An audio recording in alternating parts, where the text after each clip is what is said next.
Продолжуваат ревијалните кошаркарски надпревари на кои што учествува кошаркарската школа Ферплеј.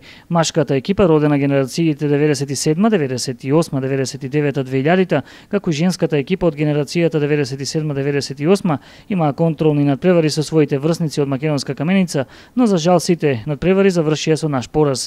За разлика од нашата екипа, младите каменичани имаа поголема желба за победа, позитивен пристап кон надпреварите, а пред се дисциплина во тимот која што беше пресудна тие да бидат победници на крајот. За разлика од домакините, во екипата на Ферплеј преовладуваше недисциплината и само истакнувањето на поединци, што резултираше надпреварите да бидат загубени. Поразите ќе бидат одлична поука за младите надежи на кошаркарската школа Ферплеј, дека без поголемо залагање и отсуство на дисциплина во екипата не можат да се постигнат и забележителни резултати. Паралелно со овие активности во тек и пријавувањето за летниот кошаркарски камп кој што го организира оваа кошаркарска школа, кој што во текот на месец јули ќе се реализира во Охрид. Лицата кои што сакаат да бидат дел од овој летен кошаркарски камп, својата пријава ќе треба најдоцна да ја потврдат до 15 мај кај некои од тренерите во оваа кошаркарска школа.